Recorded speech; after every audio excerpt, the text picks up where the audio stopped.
आइए हम आप सब लोग अब महाप्रभु जी के पुरुषोत्तम महात्म की सुंदर कथा में प्रवेश करते हैं और किस प्रकार महाप्रभु जगन्नाथ पुरी में विराजमान हुए वह सब भाव श्रवण करने का भाव रखते हैं। श्री जगन्नाथ महाप्रभु की जय। बलभद्र सुभद्रा मैया की जय जय श्री राधे।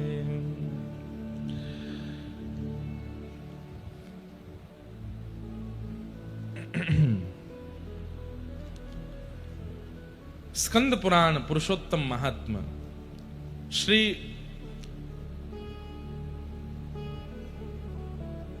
जैमिनी जी प्रवचन कर रहे हैं और ऋषिजन पूछ रहे हैं। स्कंद पुराण में विशेष रूप से हमारे भारत के समस्त विशिष्ट तीर्थों का जो मूल स्वरूप है वो स्कंद पुराण में ही वर्णन है। सब मुनियों ने पूछा क्या? कस्मिन् युगे सतु मुने इंद्रद्युम्नो भवन नृपः कस्मिन् देशेस्य नागरं कथं वा पुरुषोत्तमं गत्वा चो विष्णु प्रतिमां कारयामास वा कथं एतत् सर्वं विसस्तरतः कथस्य व महामुने।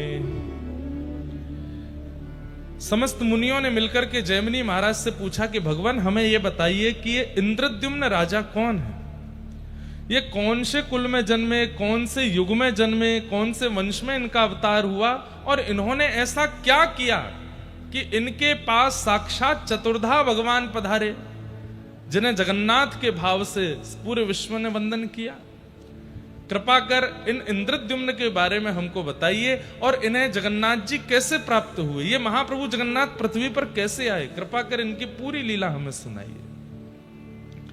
तब श्री जैमिनी जी महाराज अति प्रसन्न होकर के इंद्रद्युम्न महाराज का परिचय पहले दे रहे हैं और क्या कह रहे हैं? आसीत कृत युगे विप्रा इंद्रद्युम्नो महानृपः सूर्यवंशे सधर्मात्मा सन्नुष्टः पंचमूरुषः। बहुत ध्यान से सुनिए, आज की कथा हम बिल्कुल जो है अभी तक तो गुरुजनों से पढ़े, लेकिन ये कथा हमको जगन्नाथ जी पढ़ा गए हैं, क्योंकि अब गुरुमुख होना आवश्यक होता है किसी भी ग्रंथ को पढ़ने से पहले, लेकिन ये ग्रंथ हमने स्वच्छंद जगन्नाथ जी से ही पढ़ा है। तो स्कंद पुराण के हमारे गुरुदेव जो हैं वो जगन्नाथ महाप्रभु ही हैं, तो इसलिए आप सब लोग बड़े ध्यान से सुनना। जो जो श्लोक अधिकृत हैं उन सबको हम सुनाएंगे और आप सब बिल्कुल एक दर्थ होकर के पूरी कथा श्रवण करो। सतयुग में अब देखिए, जगन्नाथ महाप्रभु कलयुग के देवता हैं, लेकिन विराजमान कब से हैं? सतयुग से विराजमान है। सतयुग में सूर्यवंश जात में एक प्रकार से यह भाव वर्णित है कि इंद्रद्युम्न नामक राजा थे और बड़े धर्मात्मा थे। ब्रह्मा जी के अधस्तन पंचम पुरुष पुत्र माने जाते हैं इंद्रद्युम्न राजा। इंद्रद्युम्न राजा का यहां पर स्वरूप इतना सुंदर वर्णन किया गया। वे सत्यवादी हैं, वे सदाचारी हैं, निष्पापी हैं, सात्विक श्रेष्ठ हैं। मतलब ये गुण वो हैं जिन गुणों से ठाकुर जी रीझते हैं। सत्यवादी हैं, सदाचारी हैं, सात्विक निष्ठ हैं, न्याय मार्गी हैं, आत्म तत्व को जानने वाले और ज्ञान चर्चा को बड़े ध्यान से श्रवण करने का आपका स्वभाव है। लेकिन ये सारे लक्षण तो कई लोगों में आपको अनुभव हो जाएंगे, तो एक ऐसा कौन सा विशिष्ट लक्षण है इंद्रद्युम्न राजा का जिससे महाप्रभु जगन्नाथ इतने प्रसन्न हो गए, इतने आसक्त हो गए? तो कहते हैं इंद्रद्युम्न राजा को एक कह लें, कोई अतिशयोक्ति नहीं, एक व्यसन है। काय का व्यसन? कि आप हर सप्ताह विश्व के समस्त तीर्थ यात्रियों को काशी के राजा हैं, काशी बुलाते हैं और काशी में बुलाकर के समस्त उन तीर्थ याटन करने वाले वैष्णवों से तीर्थ की महिमा सुनते हैं। आप स्वयं राजा हैं, बार बार सारे तीर्थों में नहीं जा पाते और कई बार राजाओं को तीर्थ यात्रा पर भी जाना होता है तो बहुत व्यवस्थाएं करनी होती हैं, वहां तीर्थ यात्रियों को दिक्कत भी हो जाती है। तो आप क्या करते हैं, अपने नगर में ही समस्त तीर्थ यात्रियों को निमंत्रण देते हैं, बाकायदा पालकी से उनको बुलवाते हैं और सभा में बैठा करके प्रत्येक तीर्थयात्री वैष्णवों को प्रणाम करते हुए कहते हैं, आप कौन से तीर्थ में दर्शन करने गए? बोले हम तो बद्रीनाथ गए थे। अच्छा, जरा वहां का बताइए ना, कैसा है बद्रीनाथ? वहां की पूरी महिमा सुनते हैं और नेत्र बंद करके अपने तन को भले ही काशी में रखा हो लेकिन मन से बद्रिकाश्रम पहुंच के पूरे बद्रिकाश्रम का दर्शन करके आ जाते हैं और फिर उस तीर्थ यात्री को खूब धन धान्य देके, दक्षिणा देके, वस्त्र दे करके खूब उनका सम्मान करते हैं कि आपकी कृपा से हम यहीं बैठे बैठे बद्रिकाश्रम हुआ है। फिर दूसरे तीर्थयात्री के पास बैठते हैं, आप कहां से आए? बोले हम दक्षिण भारत में रामेश्वरम से आए। अच्छा, वहां की महिमा बताइए। इस प्रकार सर्वगुण संपन्न होते हुए भी, अष्टादश विद्याओं से युक्त होते हुए भी, इतने ज्ञानी और इतने योग्य राजा होते हुए भी आपके अंदर इतनी दीनता है कि आप तीर्थ यात्रियों के बीच में बैठकर के तीर्थ की महिमाएं सुनते रहते हैं। तभी आपने एक जिज्ञासा प्रकट की, क्या कभी ऐसा हो सकता है कि पूरे विश्व को साक्षात परमात्मा का कभी अनुभव हो?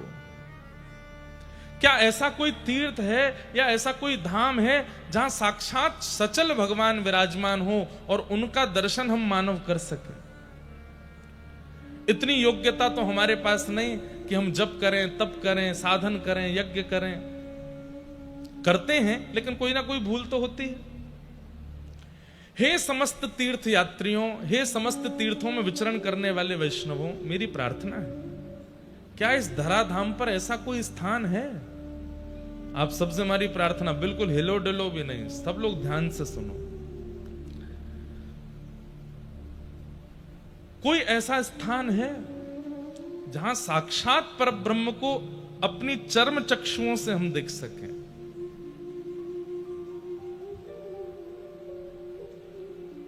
तब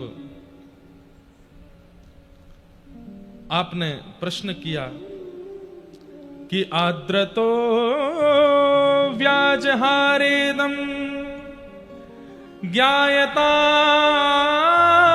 क्षेत्र मुक्तमं यत्र साक्षात् जगन्नाथं पश्यामो नेन चक्षुषा।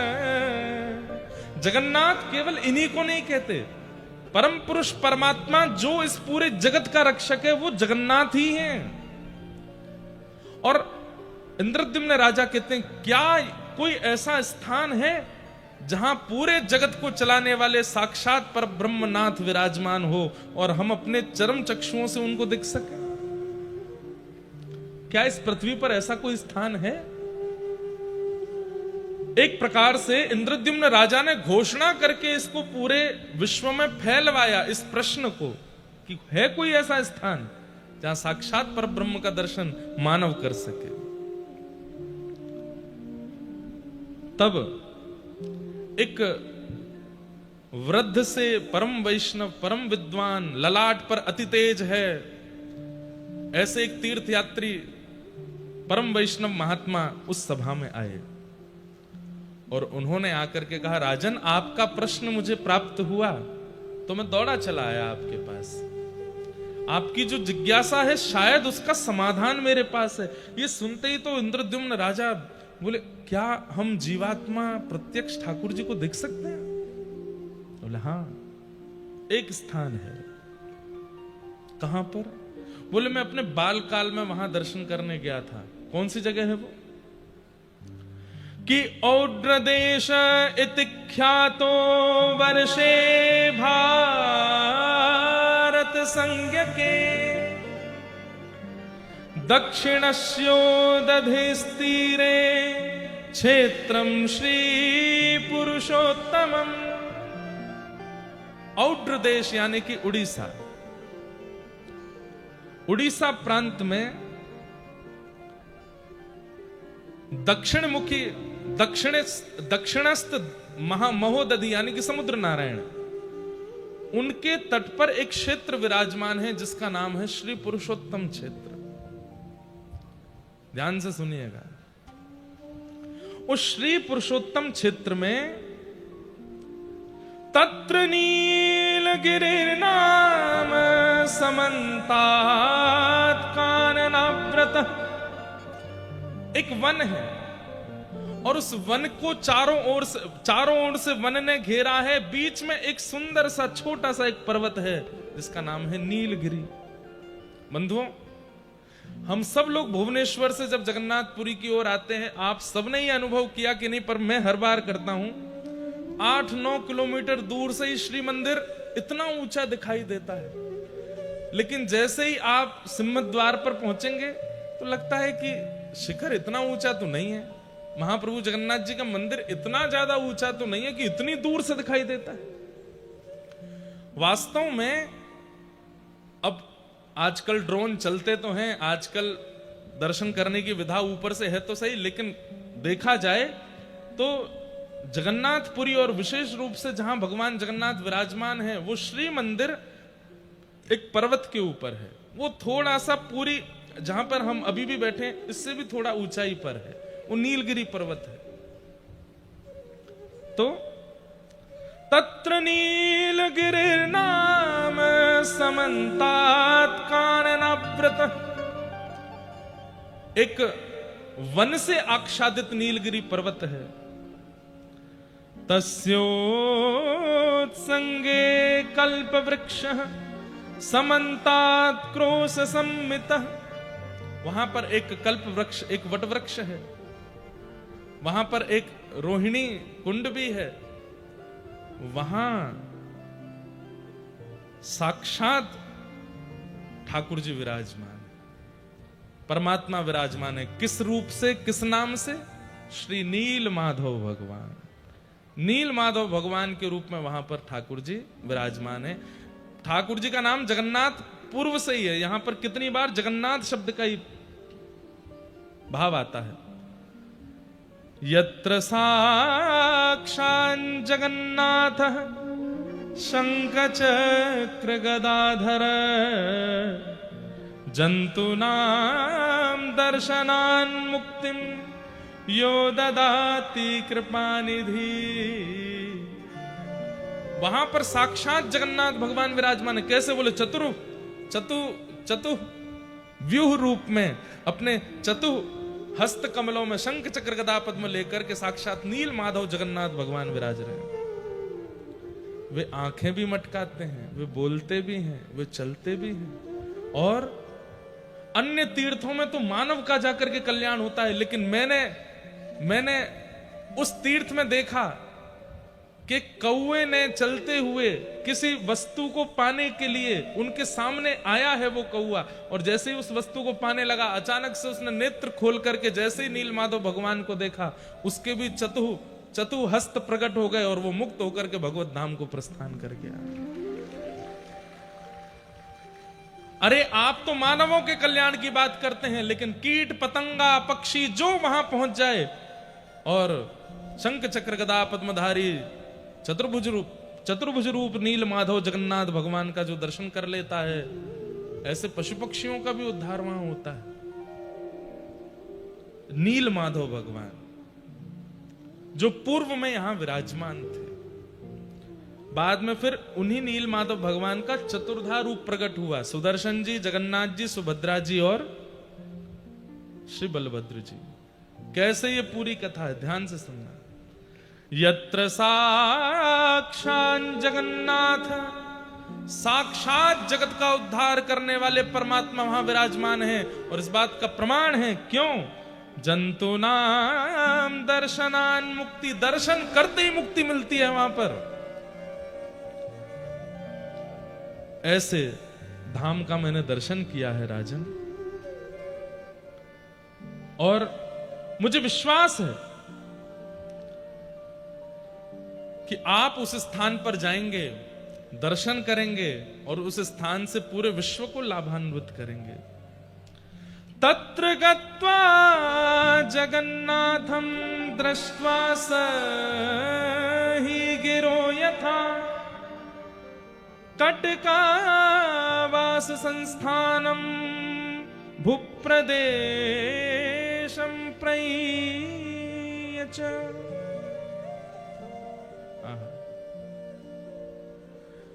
आप कृपा करके उस स्थान पर जाइए।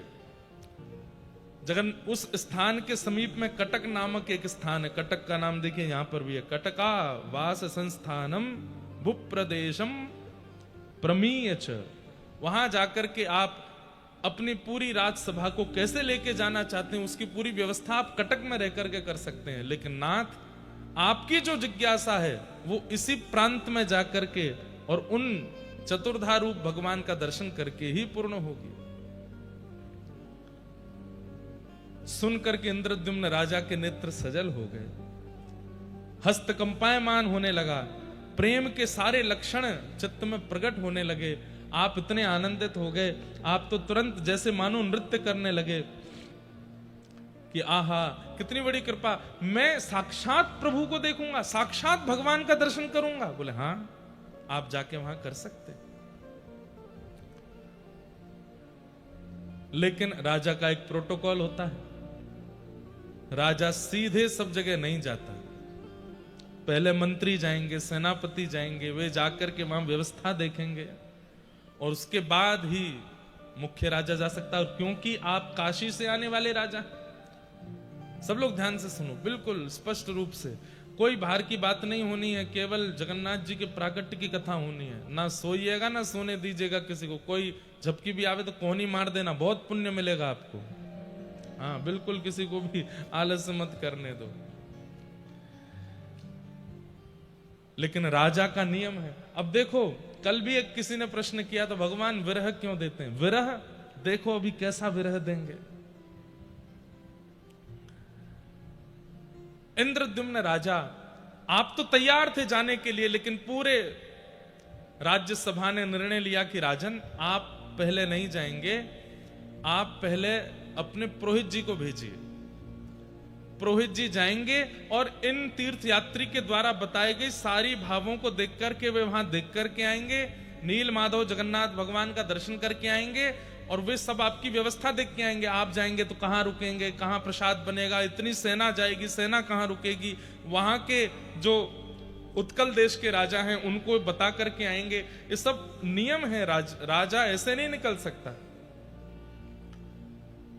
इंद्रद्युम्न बोले मैं तो बहुत उतावला हो रहा हूं, मुझे जाने दीजिए ना। बोले नहीं, आप अभी नहीं जाएंगे, आप कृपा कर अपने पुरोहित जी को भेजिए। तो राजा के ऊपर भी कई लोग होते हैं, आचार्य लोग, जिनकी आज्ञा राजा को माननी पड़ती है। तो इंद्रद्युम्न राजा का मन तो बहुत था, भैया ये पंखा बंद है, किसी से कह के पंखा चलवाए दो। कई लोग बेचारे एसी की आड़ में, अच्छा इतनी वेदना में थे आप लोग, फिर भी देखो कितने अच्छे शांत होकर के सुन रहे थे पूरी कथा। गर्मी तो नहीं लग रही ज्यादा, कुछ तो थोड़ी बहुत लग रही है, पर ये पंखा चलाने के लिए लगे हैं, पेमेंट तो पूरा होगा इनको, तो चलवा भी दो। ठाकुर जी की लीला कैसी है देखो। राजा है इंद्रद्युम्न, वे चाहे तो क्या नहीं कर सकते, तुरंत पहुंच सकते हैं, लेकिन सब ने रोक दिया। बोले आप नहीं जाएंगे, पहले पुरोहित जाएगा। काश इंद्रद्युम्न चले जाते, ये बाद में आपको पता चलेगा। आपने अपने पुरोहित जी को बुलाया और कहा कि महाराज आप कृपा करके जाएं। तो पुरोहित जी बोले मैं तो अस्वस्थ हूं, मैं अपने छोटे भाई को भेजूंगा। और चल गए। बोलो जगन्नाथ महाप्रभु की। वाह भैया, ये तो ऐसा लग रहा है जैसे स्विच बंद जानबूझ के कर रखा था, आपको कहीं जाड़ा नहीं लग जाए, सर्दी नहीं लग जाए। हाँ क्या? अच्छा ऊपर से गर्मी फेंक रहे हैं ये, इसलिए बंद कर रखे थे। लग तो रही है गर्मी से चलने के बाद। गर्मी आ रही है क्या ऊपर से? जबरदस्ती आने लगे तो बता देना, ठीक है, फिर बंद करा देंगे।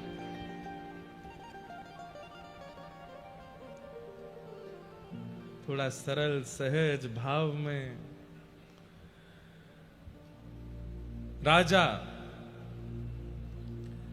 ने अपने पुरोहित जी से कहा, तो पुरोहित जी बोले मैं तो वृद्ध हो गया हूं, शायद मैं इतनी निपुणता नहीं रखूंगा, पर मैं अपने छोटे भाई विद्यापति को भेजता हूं। वे जाकर के आपके इस जो नियुक्त स्थान है उसका दर्शन करके और पूरी योजना बना करके आएंगे और आपको बताएंगे। अब देखिए, ये विद्यापति भी अभी तो हमने पहली बार पढ़ा, पर मैं इसकी खोज करूंगा। विद्यापति का कोई पूर्व जन्म का या पूर्व काल का कोई तो संबंध है कि इनको नील माधव भगवान का प्रत्यक्ष दर्शन हुआ? कहां? ये तो पुरोहित भी नहीं थे, पुरोहित के छोटे भाई हैं। इनको बुलाया गया और कहा कि आपको इस प्रकार उत्कल देश जाना है, वहां पर कटक नामक एक शहर है, उसके पास में महानदी और समुद्र के दक्षिण तीर पर एक नीलगिरी पर्वत है, वहां नीलाचल भगवान, उनका दर्शन करके आना है। और सब व्यवस्था आकर के राजा को बतानी, फिर राजा पूरी सेना के साथ दर्शन करने जाएंगे। तो आप बड़े सौभाग्यशाली हुए, कितने खुश हैं। क्या कह रहे हैं? हर किसी को जगन्नाथ आते समय यह श्लोक बोलना चाहिए, महाप्रभु जी का दर्शन करते समय यह बोलना चाहिए कि अहो में सफलम जन्म सुकल्या सर्वरीच में द्रक्ष्यामि यद भगवातो मुख्य पद्म मघापहम। रथ में आरूढ़ होकर के विद्यापति इतने प्रसन्न हो रहे हैं, मैंने ऐसे कौन से जन्म के पुण्य किए।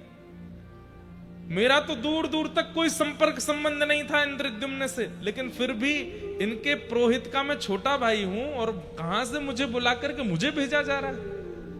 अरे ये मुझे भेजा नहीं जा रहा है, मुझे बुलाया जा रहा है।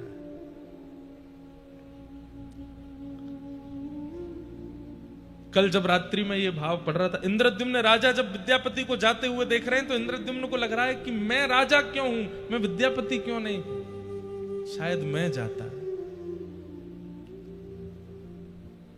थक मन चल जीव चखा नयन देखीब, थक मन चल जी। उड़िया भाषा में इतने बढ़िया बढ़िया गीत हैं और महाप्रभु जगन्नाथ जी कृपा से हम सब गाएंगे। किस लिए? उड़ीसा के लोगों को सिखाने के, आपको तो आता ही है, हमारे वृंदावन के लोगों को रटाने के लिए, हमारे उत्तर भारत के लोगों को महाप्रभु जी का यश, उनका गुण सिखाने के लिए। अरे मेरे थके हुए मन, तू बहुत थक गया ना संसार में, सबने तेरा बहुत शोषण किया है, चल तुझे चकानैन जगन्नाथ का दर्शन करा के लाता हूं। कितना अच्छा भाव है।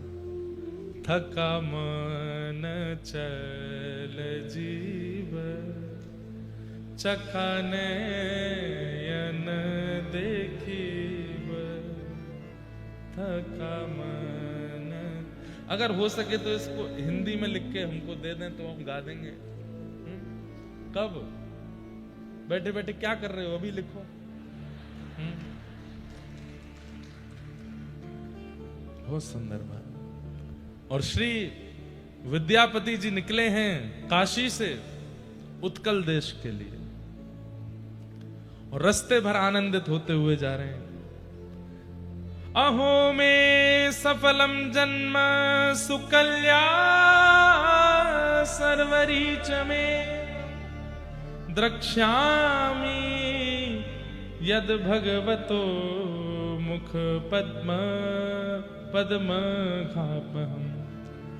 मैं कितना बड़ा सौभाग्यशाली हूं, वो कमल नयन कमल मुख वाले ठाकुर जी का मैं दर्शन करूंगा। मैं कितना सौभाग्यशाली। और विद्यापति निकल पड़े हैं नील माधव भगवान का दर्शन करने के लिए। आप चलते चलते रास्ते भर आनंदित करते हुए आ रहे हैं। कैसे आऊं रे कन्हैया, कैसे आऊं रे नंद लाला, तेरी गोकुल नगरी बड़ी दूर नगरी, दूर नगरी बड़ी दूर। विद्यापति निकले हैं, हम भी साथ में चलें और इस उत्कल देश का दर्शन करें मीराबाई के शब्दों में।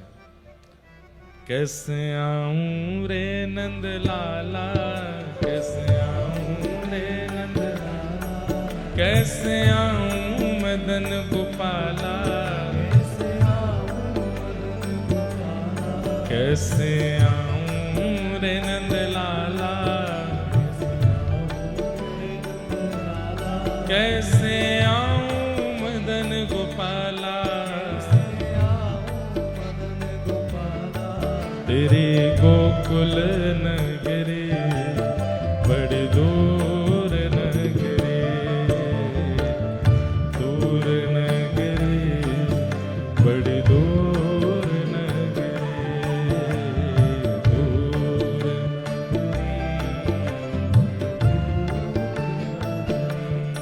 ओ रात को आऊं तो लाला डर मुहे लागे,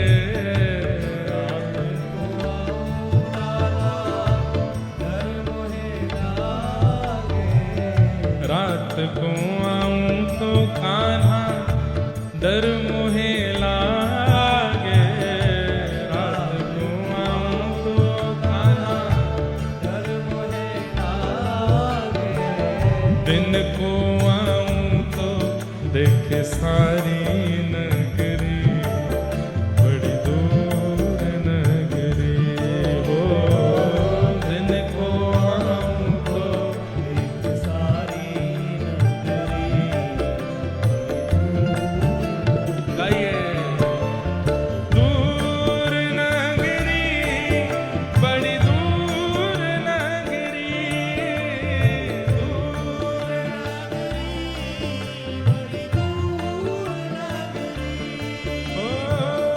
दूर नगरी बड़ी दूर नगरी, दूर नगरी बड़ी दूर। वैसे ये हमको गाना तब चाहिए था जब हम पुरी से दूर थे। हम तो आ गए हैं पुरी में, लेकिन फिर भी नाथ देह से तो आपके धाम में आ गए, मन से भी पहुंच जाएं।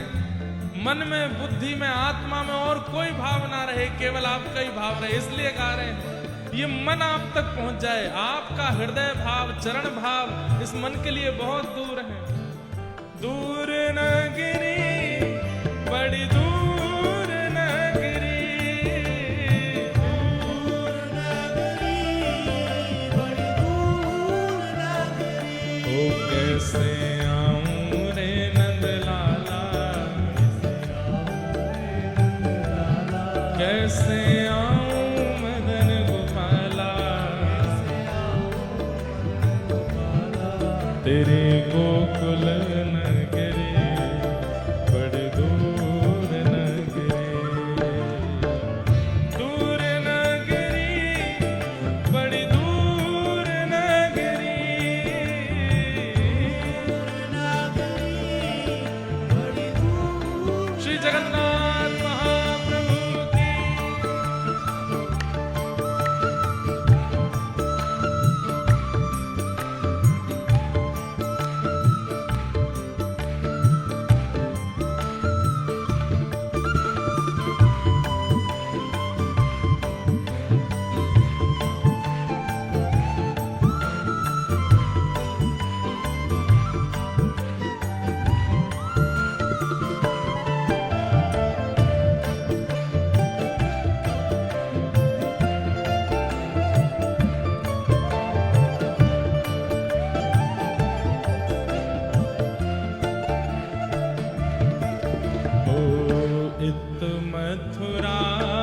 उत गोकुल नगरी इत मथुरा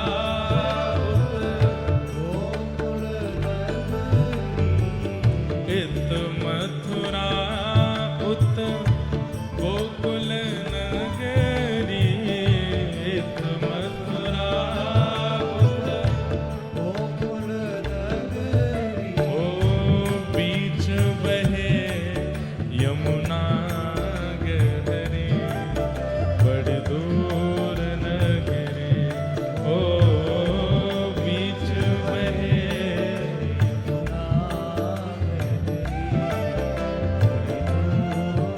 आओ हे दूर नगरी बड़ी दूर नगरी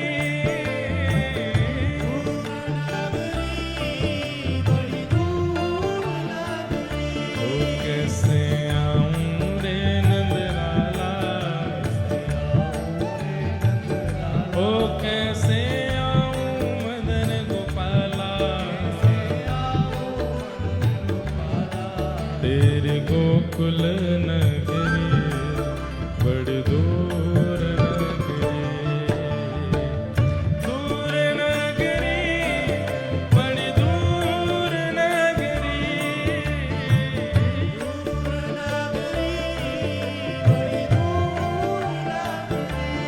ओ मीरा कहे प्रभु गिरधर नागर मीरा कहे प्रभु मीरा कहे प्रभु गिरधर नागर मीरा कहे प्रभु तुमरे दरस बिन हाँ तुमरे दरस बिन ओ तुमरे दरस बिन मैं तो हो गई बाबरी बड़ी दूर नगरी हो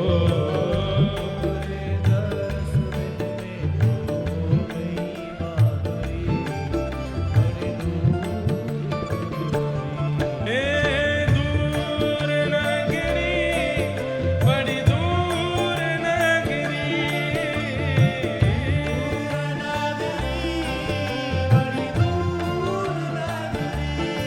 कैसे आऊं रे नंदलाला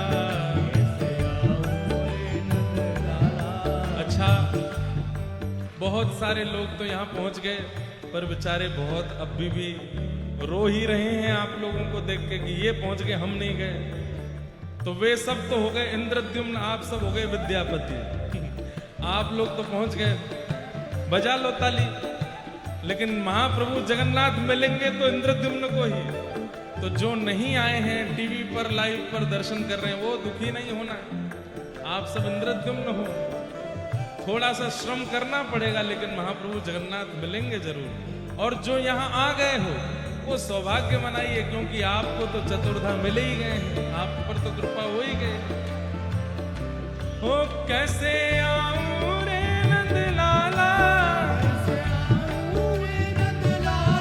कैसे आऊं मदन गोपाला तेरी गोकुल नगरी बड़ी दूर नगरी दूर नगरी बड़ी दूर नगरी ओ दूर नगरी बड़ी दूर नगरी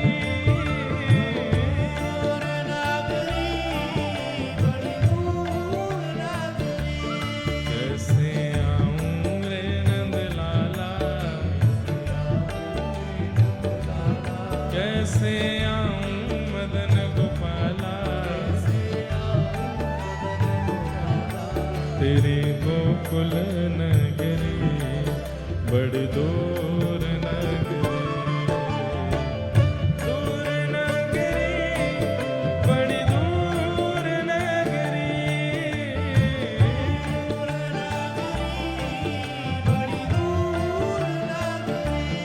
ओ दूर नगरी बड़ी दूर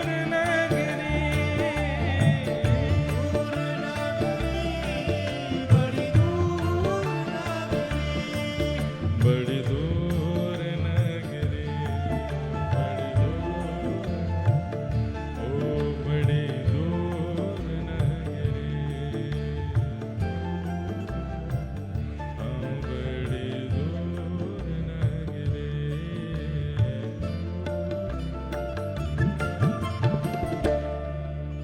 थका मन चल जीव, चकानयन देखीव, थका मन चल, चकानयन देखीव, शंखनाभिमंडलारे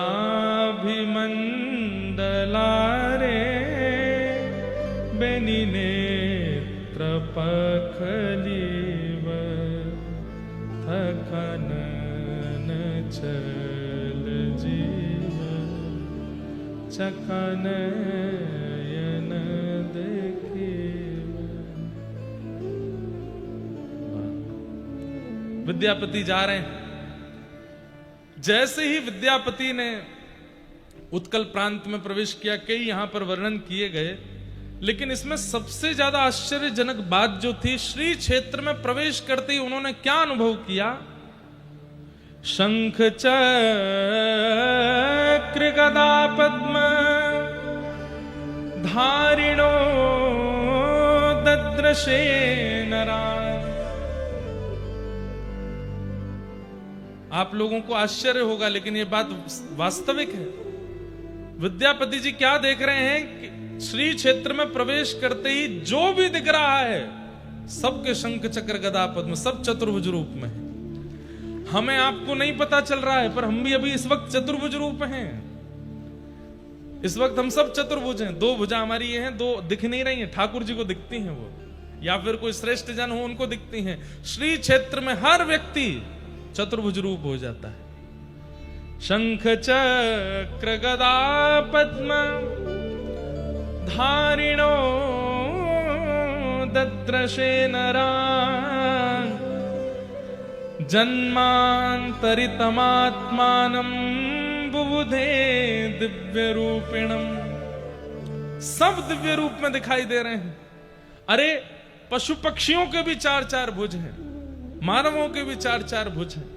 और ये सब दर्शन करके तो विद्यापति मानो सबको प्रणाम करने लगे। नीलाचल धाम में, इस श्री क्षेत्र में सब प्रणम्य हो गए, सबको वंदन करने लगे। अच्छा, एक बात,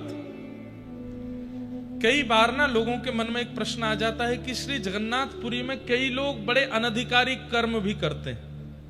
समुद्र के तट पर चले जाओ, इतनी दुर्गंध आती है, कई बार मच्छी आदि भी खा जाते हैं, और भी कुछ बहुत कुछ होता है। कई बार इससे संशय होता है कि इतना सुंदर श्री क्षेत्र, वैसे इसके लिए यहाँ के सब हमारे जगन्नाथपुरी के लोकल लोगों ने कोर्ट में इसके लिए कहा भी है कि भाई ये पुरी क्षेत्र है, ये कितनी बड़ी महिमा स्कंद पुराण में है, यहाँ पूर्ण रूपेण मांस भोज आदि ये सब बंद होना चाहिए, कोई टूरिस्ट प्लेस नहीं है, ये श्री क्षेत्र है, महाप्रभु जगन्नाथ जी का क्षेत्र है। यहां पर पूर्ण रूपेण वर्जित, और इसका पूर्ण दायित्व उड़ीसा की गवर्नमेंट का होना चाहिए कि यहां ये सब कार्य ना चले। स्कंद पुराण में जितने बड़े श्री क्षेत्र का वर्णन है, कम से कम उतने बड़े श्री क्षेत्र में तो पूर्ण प्रतिबंधित होना चाहिए। बिल्कुल भी नहीं महाप्रभु जगन्नाथ जी के। अब हो क्यों रहा है, महाप्रभु जगन्नाथ जी क्यों नहीं कुछ कहते? भाई देखो, कलयुग में भगवान ने पहले ही कह दिया कि मैं शांत रहूंगा, मैं कुछ नहीं बोलूंगा, मैं कुछ भी नहीं कहूंगा। इसलिए ठाकुर जी नहीं बोलेंगे, ये हमारा दायित्व है, क्योंकि धर्म की रक्षा हमको करनी पड़ेगी। भगवान धर्म स्थापित करते हैं हमारे भरोसे कि तुम रक्षा करना, बाद में मैं स्थापना करके मैं जा रहा हूं। तो ये तीर्थ धाम सब स्थापित हो गए, आद्य गुरु शंकराचार्य हुए, कितने बड़े बड़े महापुरुषों ने आकर के सब किया। हम आप सबका दायित्व है कि कम से कम अपने पूर्वजों के द्वारा प्रतिष्ठित व्यवस्थित जो व्यवस्था है उसको बचा तो लें कम से कम। हमारे वृंदावन में भी भीतर नहीं है, वृंदावन की एक बात कहेंगे आपको कि वृंदावन के भीतर मांस भोजन आदि नहीं, सीमा पर होता है, लेकिन उसके लिए भी हम लड़ते हैं कि क्यों सीमा पर भी नहीं होना चाहिए, दूर करिए वृंदावन से। ठाकुर जी की रास स्थली है वो, ठाकुर जी की जन्म स्थली है, ठाकुर जी की क्रीड़ा स्थली है। सदा वृंदावन वसती लीला परिचरो जगन्नाथ स्वामी नयन पथगामी भवतु में। जगन्नाष्टक में भी कहते हैं कि सदा वृंदावन वसती, वृंदावन में बसते हैं जगन्नाथ जी, वहीं लीला करते हैं। इसलिए वहां पर तो ब्रजवासी मिलकर के थोड़े बहुत हट पूर्वक नहीं करने देते, पर सीमा में भी जो है उसको भी हटाने की पूरी योजना कर रहे हैं। हमारे यहाँ के ब्रजवासी बालक लगे हैं दंडवती लगाने में कि अरे सरकार यहां पर मांसाहार बंद हो, खान पान की व्यवस्था बिल्कुल। वृंदावन में पी करके आने वाली की भी, अब देखो पुलिस और प्रशासन के लोग, कई बार आपने हाईवे पे देखा होगा रात में 11 बजे के बाद एक मशीन लेके खड़े रहते हैं, सबसे कहते हैं इसमें फूंक मारो और चेक करते हैं कि पी तो नहीं रखे। प्रत्येक धाम में भी ऐसा ही होना चाहिए, बाहर से ही हर आदमी को चेक करो, पी तो नहीं रहे हैं, गलत काम तो नहीं कर रहे हैं। अरे भाई ये आपके मनोरंजन का स्थान नहीं है, मनोरंजन करना है गोवा जाइए, मनोरंजन करना है। अच्छा एक और बात, गोवा को ही क्यों कहे मनोरंजन के लिए, वो भी नहीं है मनोरंजन का स्थान। एक बहन हमको 1-2 दिन पहले मिली, इतने सुंदर दर्शन उन्होंने कराए। वो बैठी हैं क्या यहाँ कथा में? बैठी होंगी और अभी उठेंगी नहीं, कहो तो उन्होंने इतने सुंदर दर्शन। गोवा में एकमात्र ऐसा मंदिर है जहां पर देवकी मैया की गोद में लड्डू गोपाल, एकमात्र ऐसा मंदिर है। संस्कृत का बहुत बड़ा विश्वविद्यालय गोवा में है, बड़े बड़े संस्कृतज्ञ जो केवल संस्कृत में बात करते सब गोवा में पढ़ते। उसको भी हम लोगों ने पर्यटन स्थल बना दिया। वास्तव में देखा जाए तो भारत में पर्यटन स्थल है ही नहीं, भारत में सब धार्मिक स्थल है, भारत सब पूरा धार्मिक है भारत। लेकिन फिर भी ये जो 4 धाम हैं कम से कम इनको तो सुरक्षित रखो। कभी कभी बहुत पीड़ा होती है कि समुद्र किनारे क्यों होता है ऐसा।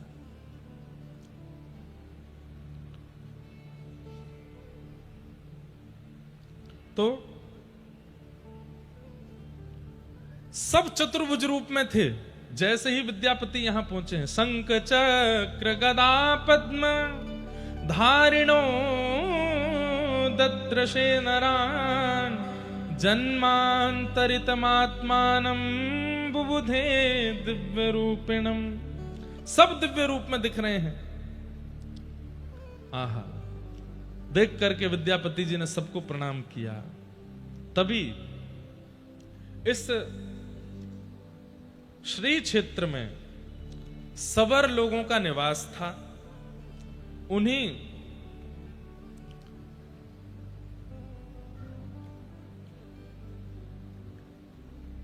सबर जाति के लोगों में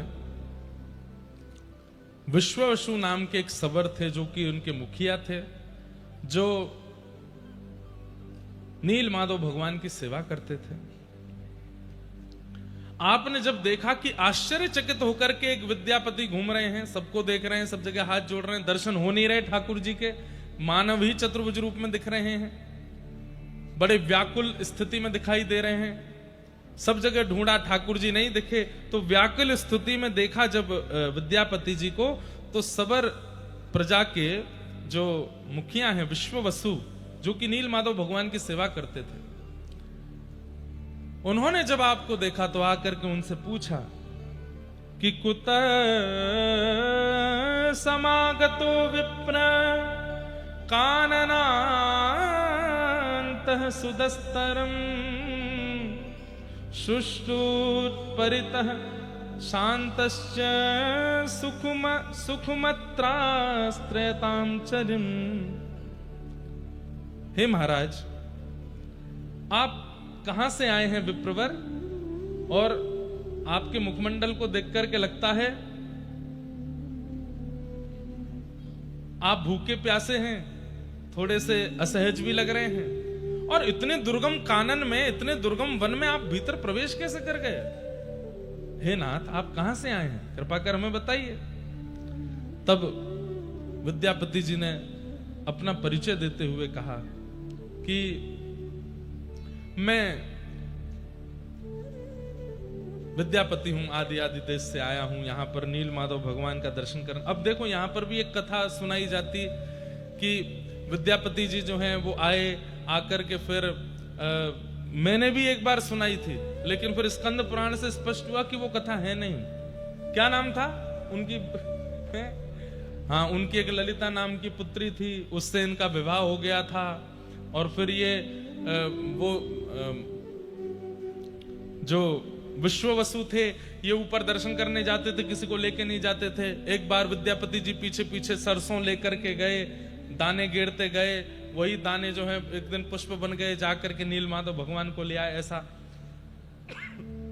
पर वो कथा नहीं है, स्कंद पुराण में नहीं है। जो पुरुषोत्तम क्षेत्र का महात्मा, उसमें ये कथा नहीं है।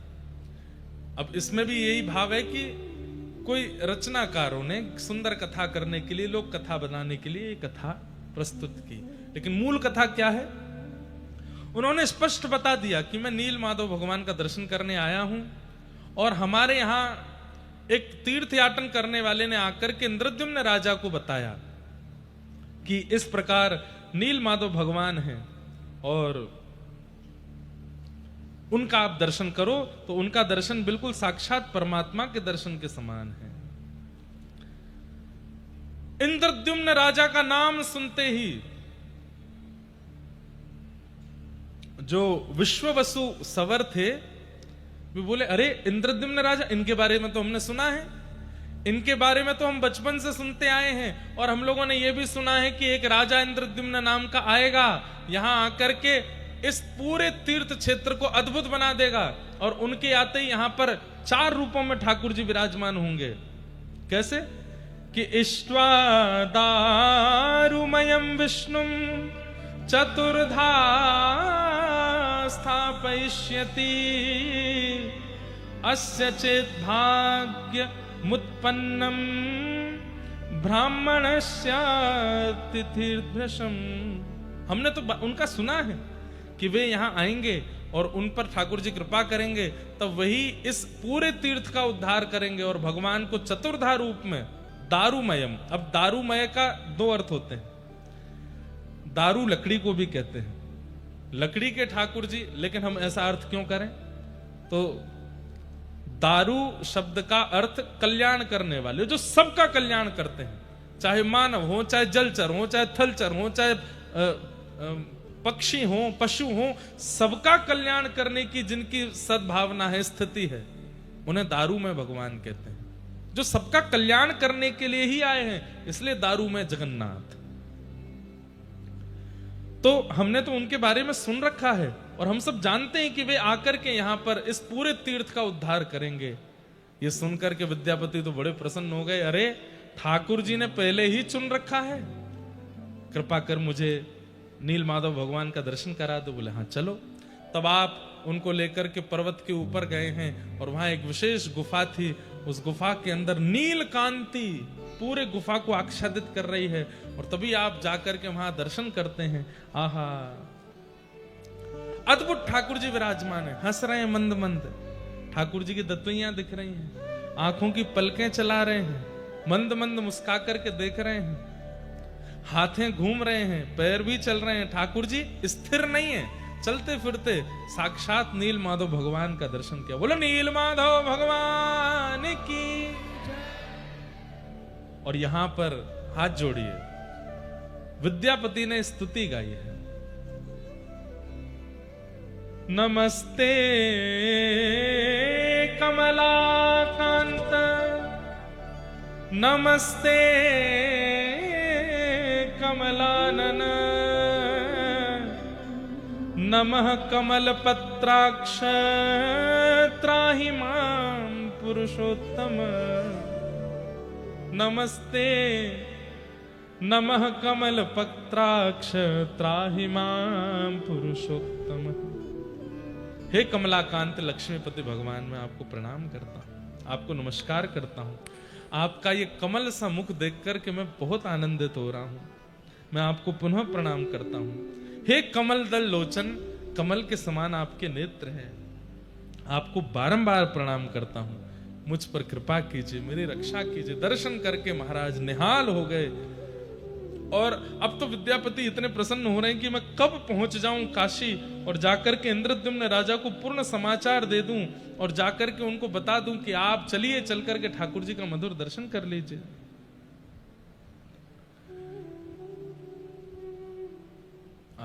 लेकिन ठाकुर जी क्या विचार करते हैं, क्या सोच के रखते हैं, किसको क्या देना क्या ना देना, ये सब ठाकुर जी के हाथ में।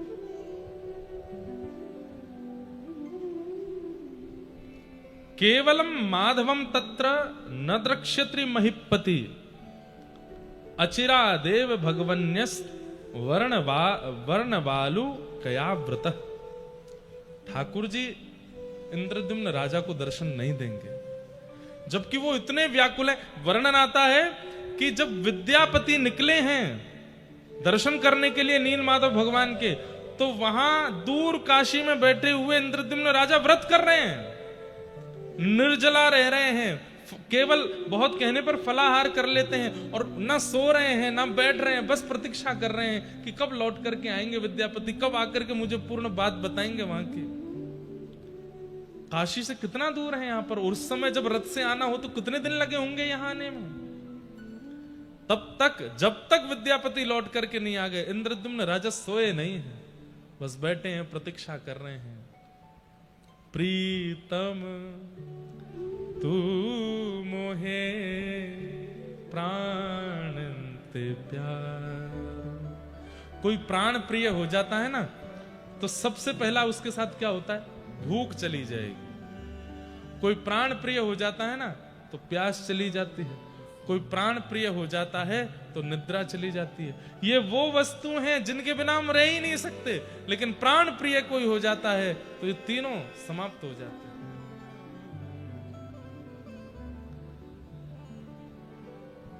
तुम मेरे नैनन में बसत नित, तुम मेरे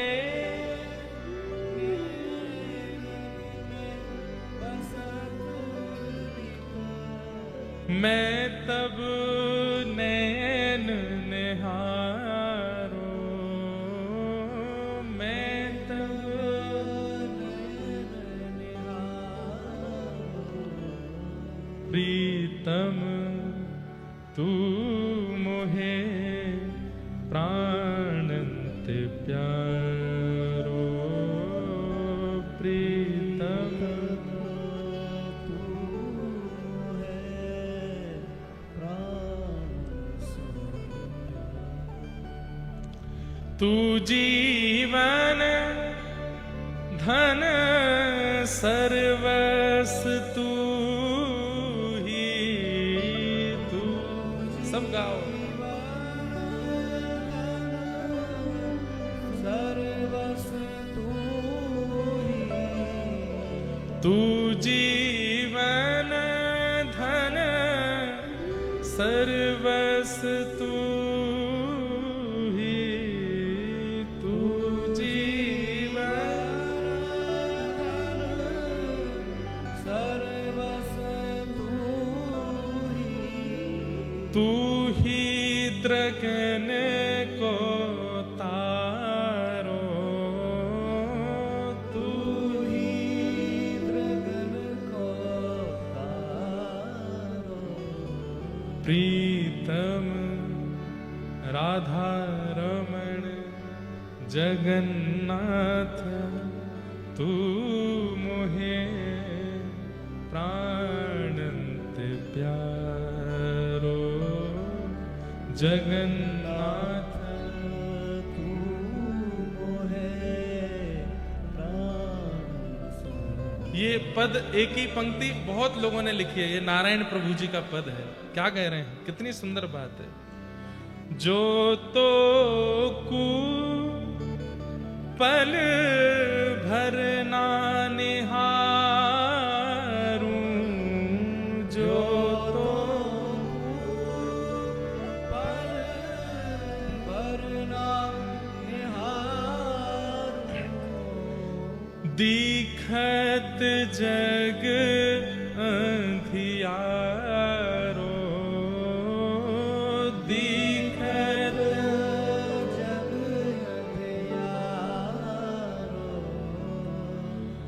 तू मोहे प्राणंत प्यारो प्रीतम तू मोहे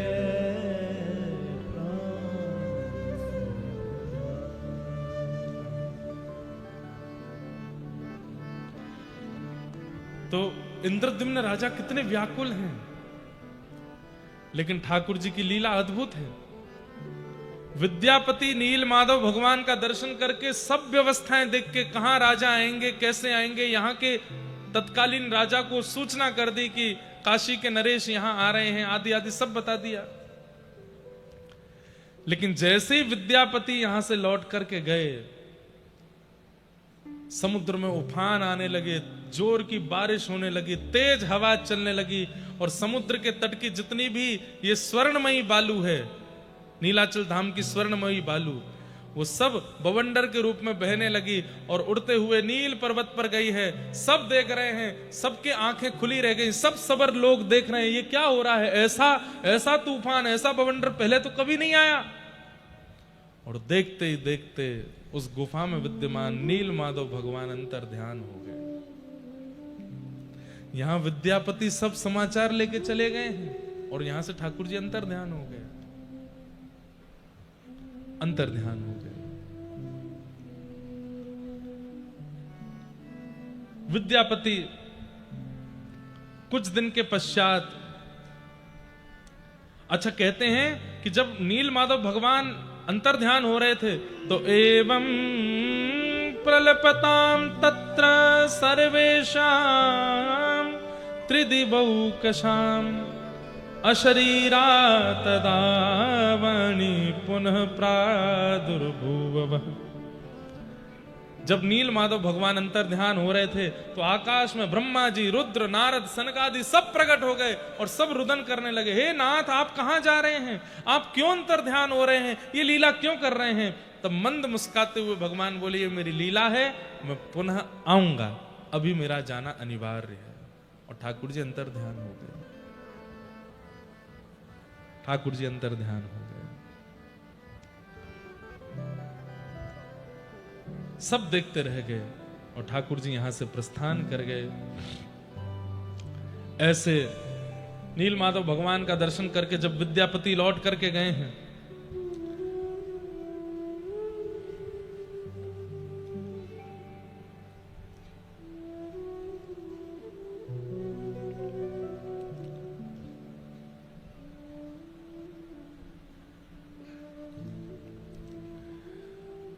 लौट करके गए और जाकर के आपने वहां सब सुध बताई कि मैं उत्कल प्रांत में होकर के आ गया हूं और वहां नील माधव भगवान ऐसे विराजमान हैं, उनके नेत्र ऐसे हैं, उनका स्वरूप ऐसा है, सब ऐसा। इंद्रद्युम्न राजा तो उत्सव मनाने लगे, नृत्य करने लगे, आनंदित हो गए। आपने तुरंत राज सिंहासन पर बैठ करके आज्ञा कर दी, सब व्यवस्थाएं तैयार करो, अब हम सब लोग यहां से श्री क्षेत्र, पुरुषोत्तम क्षेत्र को प्रस्थान करेंगे। वहां ठाकुर जी हमारी प्रतीक्षा कर रहे हैं, पर इनको क्या बताएं कि ठाकुर जी तो अंतर ध्यान हो गए वहां से। कहते हैं बड़े बड़े मुनि, बड़े बड़े ऋषि, सबको आपने निमंत्रित कर दिया कि सब आ जाइए, हम सब जाएंगे और जाकर के वहां नील माधव भगवान का दर्शन करेंगे, उन्हीं के साथ रहेंगे, आनंदित होंगे। इस प्रकार सब भावनाएं होने लगी। लेकिन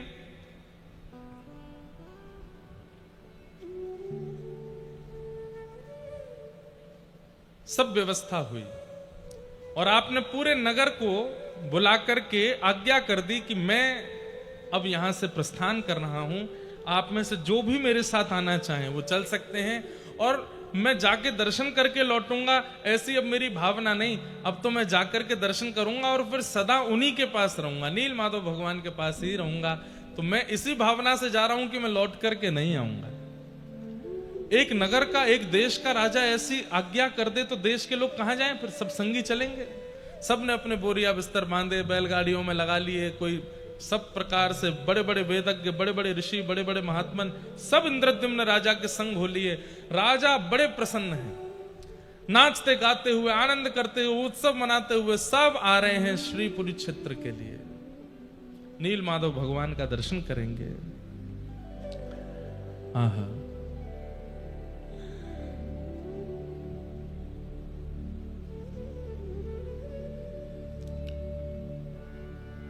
इंद्रद्युम्न राजा चल पड़े हैं और दुर्गम मार्ग से सबको संग में लेते हुए आप इंद्रद्युम्न यहां नील माधव भगवान का दर्शन करने के लिए आ रहे हैं।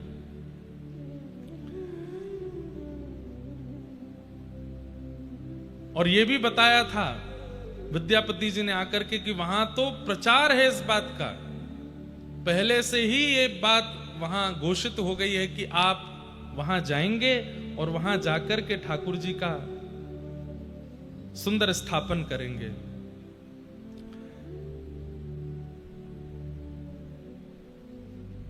इंद्रद्युम्न राजा निकल पड़े हैं। कौन सी तिथि को निकले थे? बोले ज्येष्ठ शुक्ला पंचमी को, शुक्रवार को उत्तम तिथि मुहूर्त देख करके निकले थे। आनंद करते हुए सब नाचते गाते हुए जा रहे हैं। जैसे ही उत्कल प्रांत में पहुंचे, यहां के राजा ने खूब सुंदर उनका स्वागत किया और उनको लेकर के फिर श्री क्षेत्र की ओर बढ़े हैं। लेकिन जैसे ही पुरुषोत्तम क्षेत्र में पहुंचे और नीलगिरी पर्वत दिखाई दिया, राजा इंद्रद्युम्न तो वहीं रोने लगे। अब मेरे नाथ मिलेंगे, अब मेरे नाथ मुझे स्वीकार करेंगे, अब मैं अपने इन चरम चक्षुओं से ठाकुर जी का दर्शन करूंगा। लेकिन जैसे ही आप पहुंचे तब क्या देखते हैं, सब सवर समाज के लोग बड़े दुखी और रुदन अवस्था में बैठे। इंद्रद्युम्न राजा ने जाकर के कहा, सैनिकों ने जाकर के वहां सब वर्णन कर दिया, इंद्रद्युम्न राजा आ रहे हैं और आकर के यहाँ ठाकुर जी का दर्शन करेंगे। सवर जाति के लोगों ने सबने कहा कि वे आएंगे, पर ठाकुर जी तो यहां से प्रस्थान कर चुके हैं, ठाकुर जी तो यहां से अंतर ध्यान हो गए हैं। जैसे ही सुना कि भगवान अंतर ध्यान हो गए, पूरी बात सुनी, बोले ये तो इन्होंने बताया था कि ठाकुर जी वहां विराजमान है। बोले विराज तो रहे थे, लेकिन जिस दिन विद्यापति लौट करके गए उसके अगले दिन ही एक बवंडर आया, तूफान आया, आकाश में देवी देवता भी प्रकट हुए और ठाकुर जी सबके मध्य से अंतर ध्यान हो गए। ये सुनते ही इंद्रद्युम्न राजा मूर्छित होकर के गिर पड़े, बहुत रोए, रो रो करके बेहाल हो गए। बोले नाथ नहीं मिलना था, मैं इतना बड़ा पापी हूं, मैंने इतने बड़े अत्याचार किए हैं, या मैं इतना ज्यादा कुभागी हूं कि आप मेरे आने की खबर सुनते ही अंतर ध्यान हो गए। अरे किसी को भी लगेगा, ठाकुर जी विराजमान थे लेकिन हमारे आते ही ठाकुर जी चले गए, ये बात सुनने में किसको उचित लगे। अरे लोग बाग मंदिर दर्शन करने जाते हैं, दर्शन करते करते यदि पर्दा आ जाता है तो लोगों को लगने लगता है कि हम में कोई अभाग्य था, दुर्भाग्य था, इसलिए हमारे आते ठाकुर जी ने पर्दा कर लिया। पर भैया कल कई लोगों को नहीं पता था कि मंदिर जल्दी बंद होने वाला है। 3-3, 4-4, 5-5 घंटे लाइन में खड़े होने के बाद में मंदिर पहुंचे, बस दर्शन होने वाले थे तो अचानक से अंदर से खबर आई मंदिर बंद। बहुत लोग कल परेशान हो गए और उन सबको यही लग रहा था कि हमारा दुर्भाग्य था कि ठाकुर जी हमको नहीं मिले। पर इंद्रद्युम्न की राजा की कथा सुनो, वो तो अपना राजपाट परिवार सब छोड़ करके और सबको संग लेकर के, सबके घरवार छुड़ा करके लेके आए हैं कि चलेंगे नील माधव भगवान के चरणों में रहेंगे। पर यहां आकर के पता चला कि ठाकुर जी प्रस्थान कर गए। बहुत दुखी हुए, बोले नाथ मैं कुभागी हूं, मेरे कारण आप चले गए, मुझ पर कृपा नहीं करनी थी, कोई बात नहीं, पर मैं इतने सारे वैष्णवों को लेके आया, इतने जन को लेके आया, पूरे नगर के नगर लेकर के आया, बड़े बड़े ऋषियों को आमंत्रण करके लेके आया, सबका सब छुड़वा करके लाया, इन पर तो कृपा कर देते। आत्मघाती और ना जाने कैसे कैसे भाव अपने लिए इंद्रद्युम्न के चित्त में आने लगे, रुदन कर रहे हैं। विद्यापति जी ने क्यों नहीं बताया? वे तो आकर के बोल के गए थे कि वहां दर्शन किए हैं उन्होंने परमात्मा के। तब सबने बताया, बोले उनके जाने के बाद ठाकुर जी अंतर ध्यान हुए। तब 2-3 दिन तक तो इंद्रद्युम्न राजा बड़े व्याकुल रहे। आपने कुछ खान पान भी नहीं किया। तत्पश्चात सबने कहा कि आपको निर्णय लेना पड़ेगा, आप वापस चलना है, क्या करना है आप बताइए। लेकिन तभी सबर समाज के एक व्यक्ति ने आकर के बताया, बोले भगवान जब अंतर ध्यान हुए थे तब उन्होंने आकाशवाणी की थी कि मैं पुनः आऊंगा। अब कब आएंगे ये तो नहीं पता, लेकिन वो कह के गए कि वे आएंगे। इंद्रद्युम्न राजा ने घोषणा कर दी, अपनी सब प्रजा से पहले तो क्षमा मांगी, और जितने लोग साथ में आए थे सबसे कहा कि ठाकुर जी मेरे कारण अंतर ध्यान हुए हैं, लेकिन ठाकुर जी किसी और कारण से अंतर ध्यान हुए थे। वो कारण हम परसों की कथा में बताएंगे। किस कारण से अंतर ध्यान हुए वो तो एक कारण था, लेकिन इंद्रद्युम्न को लग रहा था मेरे कारण हुए, तो सबसे कहा कि आप सब लोग चाहें तो वापस जा सकते हैं, मैं अब वापस नहीं जाऊंगा। मैं यहीं रह करके प्रतीक्षा करूंगा, मनाऊंगा, रिझाऊंगा, बुलाऊंगा, ठाकुर जी को आना पड़ेगा। और रही बात मालव देश की, तो मेरा पुत्र मालवेश्वर, अब ये इसको मैं राजा बनाता हूं। अपना मुकुट उसको पहना दिया, तिलक कर दिया, और कहा कि अब ये राजा है, जो भी लोग वापस जाना चाहते हैं इसकी सन्निधि में जाइए, और ये सबका राजपाट करेगा, सबका शासन करेगा, पर मैं अब यहीं रहूंगा। इंद्रद्युम्न राजा दुखी बैठे हैं, तभी नारद जी का आगमन हुआ। सतयुग की बात है। वीणा लेकर के, करताल लेकर के श्री नारद जी महाराज आए, और नारद जी महाराज ने आकर के समझाया कि मेरे पिता ब्रह्मा ने मुझे भेजा है। क्यों? वे बोले हैं कि ठाकुर जी यमराज के किसी भाव को पूर्ण करने के लिए अंतर ध्यान हुए हैं, तुम चिंतित मत हो, तुम्हारे द्वारा कुछ विशिष्ट ठाकुर जी को कराना है। पूरे विश्व को आज नहीं कलिकाल तक और ना जाने कब तक लोगों को तुम्हारे द्वारा किए गए तब से प्रकट ठाकुर जी का दर्शन प्राप्त होगा, इसलिए तुम विचलित मत हो। मैं तुम्हारे पास इसीलिए आया हूं कि ताकि तुम विचलित ना हो, तुम भटको ना, तुम्हें समय समय पर मैं ध्यान दिलाऊंगा, तुम चिंता मत करो, ठाकुर जी आएंगे। बोले कैसे आएंगे, मुझे क्या करना पड़ेगा ये बताइए। बोले पूज्य पिताजी ब्रह्मा जी का ऐसा कहना है कि वे श्वेत द्वीप में जाकर के 1000 यज्ञ करेंगे भगवान को प्रसन्न करने के लिए, और उतने ही दिन तुम यहां विराज करके अश्वमेध यज्ञ करो, और उस अश्वमेध यज्ञ के द्वारा ठाकुर जी को प्रसन्न करने का भाव रखो। तब इंद्रद्युम्न राजा को नारद जी ने आज्ञा दी, और आज्ञा देकर के पुरी क्षेत्र में अश्वमेध यज्ञ करने का भाव रखा। नीलकंठ महादेव यहां भगवान विराजमान हैं, उन्हीं के पास में विराजित होकर के यज्ञ कुंड निर्माण करके अश्वमेध यज्ञ प्रारंभ किया। रोते हुए राजा पुकारने लगे, हे नाथ आप कहां हैं, मुझ पर कृपा कब करेंगे, यह अनुग्रह कब करेंगे। तभी भगवान ने आकाशवाणी की कि राजन तुम रो मत, बस जिस कार्य की आज्ञा तुमको ब्रह्मा जी ने दी है वो कार्य पूर्ण करो, मैं निश्चित ही आऊंगा, मेरा वचन है। अश्वमेध यज्ञ हुआ। यज्ञ की पूर्णाहुति पर जो अभिषेक सब ऋषि जन, वेदज्ञ जन, विप्र जन मिलकर के यजमान का करते हैं, वो अभिषेक समुद्र तट पर कर रहे थे। तभी नारद जी ने देखा ब्रह्म दारू बहती हुई एक समुद्र मार्ग से आ रहे हैं, और जैसे ही उस ब्रह्म दारू का दर्शन किया, आपने देखा समीप जाकर के तो शंख चक्र गदा पद्म आदि जैसे शुभ चिन्ह उन ब्रह्म दारू में बने हुए हैं। नारद जी ने कहा बस तुम्हारा संकल्प पूर्ण होने वाला है, अब तुम निश्चिंत होकर के बस अपना यज्ञ पूर्ण करो। तत्पश्चात भगवान ही एक विश्वकर्मा के रूप में प्रकट हुए, और ठाकुर जी ने आकर के उस ब्रह्म दारू को एकांत में ले जाकर के उनका निर्माण किया। ठाकुर जी, अब ये भी कथा आती है कि 21 दिन का कहा था, 21 दिन से पहले दरवाजा नहीं खोलना, भीतर छेनी हथौड़ा चल रहा था, उनकी आवाज आ रही थी, जैसी आवाज आनी बंद हुई तो द्वार खोल दिया, तो ठाकुर जी अधूरे रह गए।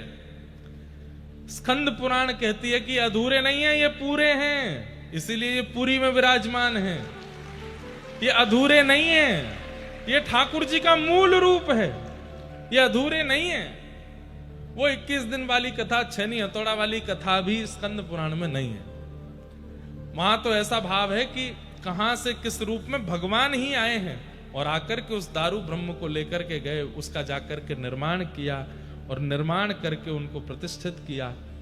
इंद्रद्युम्न राजा ने जैसे ही अपने चर्म चक्षुओं से पहली बार देखा, आहा, अद्भुत रूप ठाकुर जी का, बड़े बड़े विशाल नेत्र हैं, अधर पर प्रबल मुस्कान है, मानो जैसे भुजा पसार करके इंद्रद्युम्न से कह रहे हो कि तुम इतने व्याकुल हुए मेरे लिए, आओ आकर के मेरे हृदय का आलिंगन कर लो। भुजा पसार करके महाप्रभु जगन्नाथ का स्वरूप प्रकट हो गया। बोलो जगन्नाथ महाप्रभु की शंख चक्र गदा पद्म युक्त दारू ब्रह्म ही जगन्नाथ सुभद्रा जी और श्री बलभद्र जी और सुदर्शन जी के रूप में प्रकट हुए। नील माधव भगवान इन्हीं के भीतर आकर के अवस्थित हो गए जो पूर्व में विराजमान थे। तत्पश्चात अब आगे का क्रम बहुत विस्तृत रूप से कैसे यहाँ विराजमान होकर के ठाकुर जी का अभिषेक आदि किया वो सब क्रम आता है। इस प्रकार महाप्रभु जगन्नाथ जी नील माधव के रूप में प्रकट हुए और इंद्रद्युम्न राजा को प्राप्त हुए। बोलो जगन्नाथ महाप्रभु की। इस प्रकार वियोग देकर के पुनः संयोग दिया और ठाकुर जी ने श्री इंद्रद्युम्न राजा पर कृपा की। अब इसके आगे का जो प्रसंग है वो विस्तृत रूप से परसों यानी कि 30 तारीख को कहा जाएगा। उस दिन महाप्रसाद, स्नान पूर्णिमा और रथ यात्रा तीनों क्यों होते हैं, कैसे होते हैं, क्या होता है रथ यात्रा का, क्या स्वरूप, क्या भाव, सब स्कंद पुराण युक्त होकर के हम लोग सब उसका विस्तार से, अभी इसमें और भी शेष कथाएं हैं वो सब भी हम परसों के दिन में श्रवण करेंगे। पर इस प्रकार इंद्रद्युम्न राजा को ठाकुर जी प्राप्त हुए। इस प्रकार महाप्रभु जगन्नाथ ही नीलाचल धाम में अवस्थित हुए, ऐसा वर्णन है।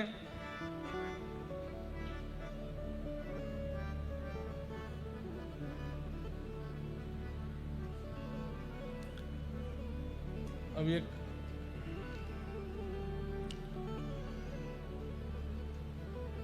कल गाएंगे। अब तो उत्सव मनाना है। आज महाप्रभु जगन्नाथ जी का पावन प्राकट्य दिवस बस थोड़े ही घंटों में प्रारंभ होने वाला है। स्नान पूर्णिमा, महाप्रभु जगन्नाथ जी का जन्मोत्सव, प्राकट्य उत्सव, हम सब लोग उसका अनुभव करेंगे।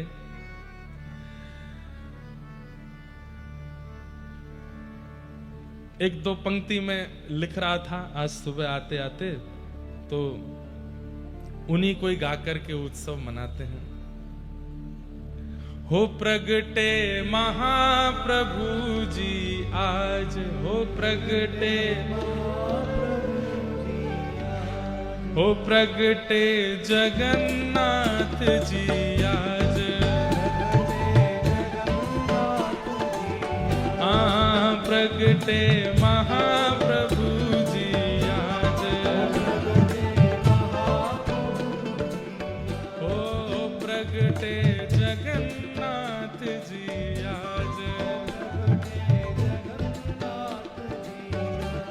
बधाई बाज रही, बधाई बाज रही, हे बधाई बाज रही, बधाई बाज रही, ओ प्रगटे महाप्रभु जी आज, प्रगटे बधाई है कि नहीं है भैया? बधाई लाएं कि नहीं? बधाई लुटवाओ सब में, नहीं तो जेब में जो धरो वही लुटाए दो। बोलो महाप्रभु जगन्नाथ की। प्रगटे महाप्रभु जी आज, ओ प्रगटे जगन्नाथ जी आज, बधाई बाज रही, बधाई बाज रही, हे बधाई बाज रही, बधाई बाज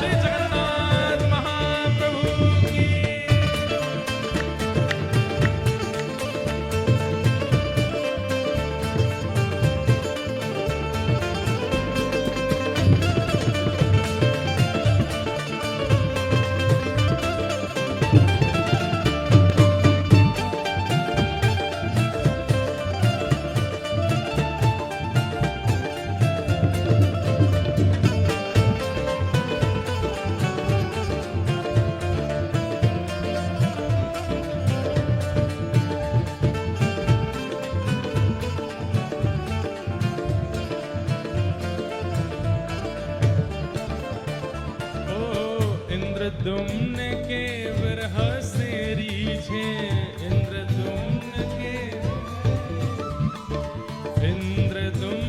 के विरह से रीझे।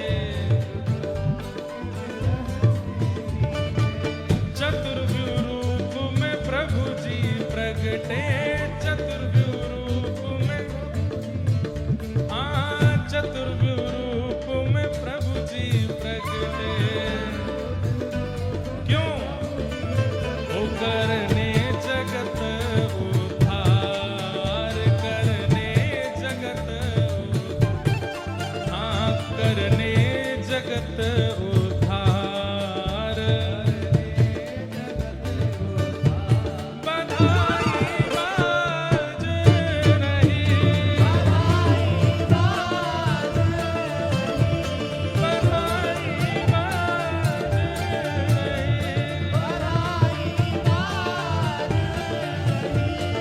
प्रगटे। आगे वाले सुनो, आगे वाले लूट के पीछे फेंकना, तो पीछे तक पहुंचना चाहिए। महाप्रभु जी के जन्मोत्सव की बधाई है। ओ प्रगटे जगन्नाथ जी आज, ओ प्रगटे महाप्रभु जी आज। भुजा उठा के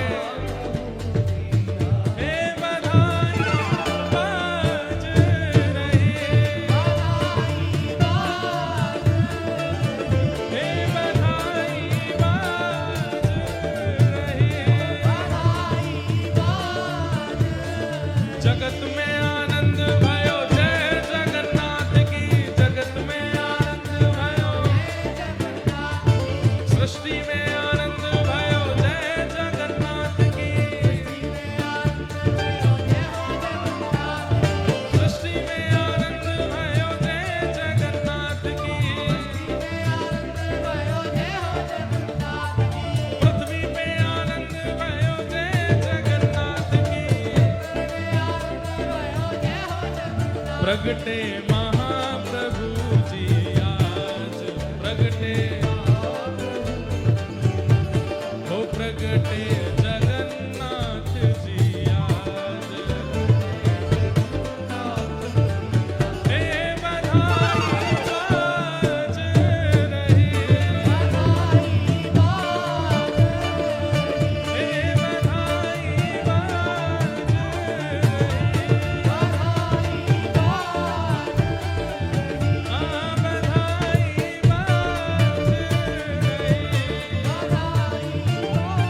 श्री जगन्नाथ महाप्रभु की।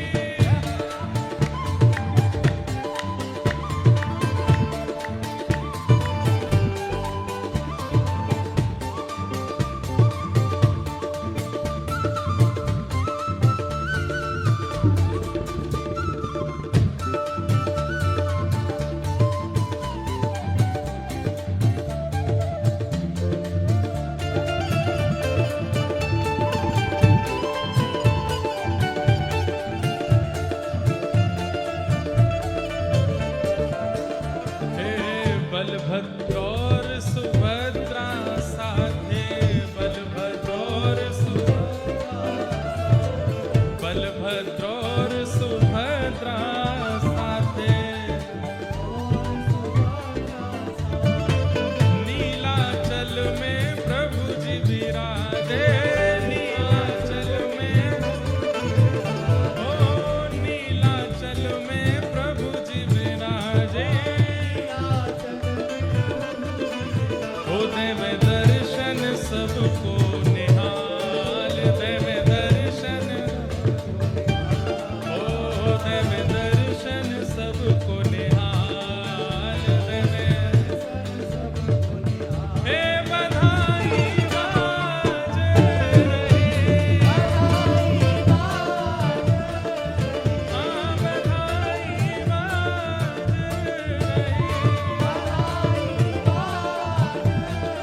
रही। दो चार वैष्णव लेकर के जाओ पीछे तक, पूरी बीच में गैलरी में सबको लुटा के आओ। ओ प्रगटे जगन्नाथ जी आज, प्रगटे, हाँ प्रगटे जगन्नाथ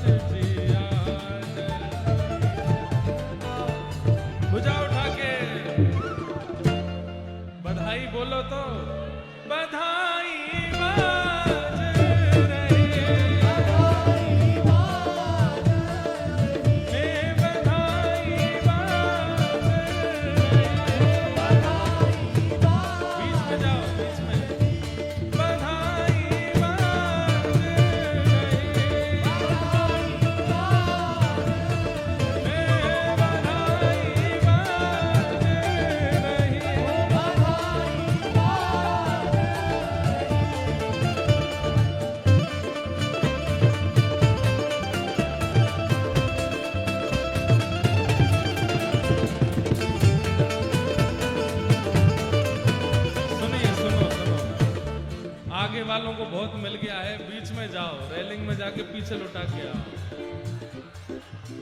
नहीं नहीं, खूब मिल गया है। नहीं मिला तो लूट लो, जो नीचे आ रहे हैं इनको लूट लीजिएगा। प्रगटो जगन्नाथ जी आज प्रगटे,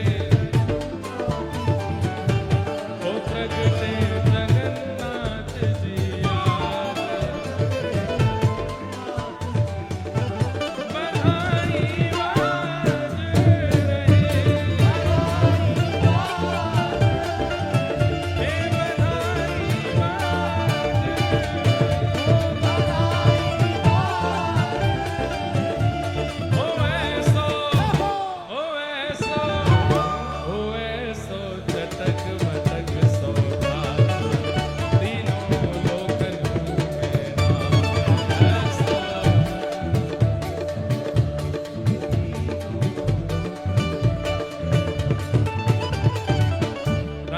शास्त्री जी और गुरुदत्त कटारा जी दोनों बीच में जाएं रेलिंग में, और वहां लुटा करके आए। जाइए जाइए, जो मन में आवे लुटा के आओ, और शुद्ध अवस्था में जाइए, पवित्र अवस्था में जाइए, जाकर के सबको बधाई दे के आओ। ओ ऐसो, ओ ऐसो, ओ ऐसो जटक मटक सोहा, तीनों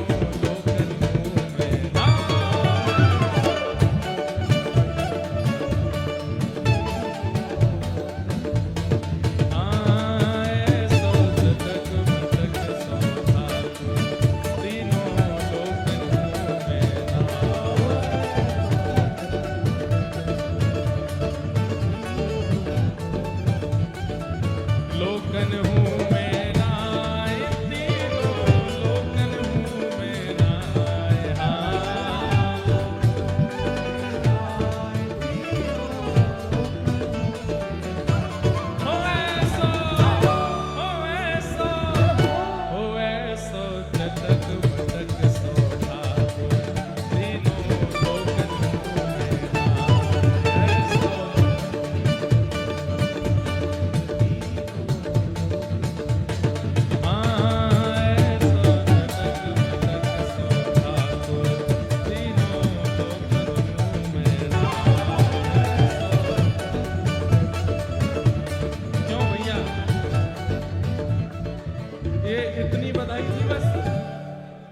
इतनी बधाई थी बस,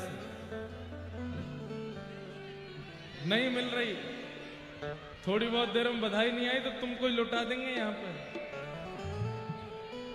हो ऐसो, हो ऐसो, हो ऐसो। देखो एक एक एक एक, एक शब्द बदल दो इसमें, महाप्रभु जगन्नाथ जी के लिए। हो ऐसो गद मदरा सो ठाकुर, तीनों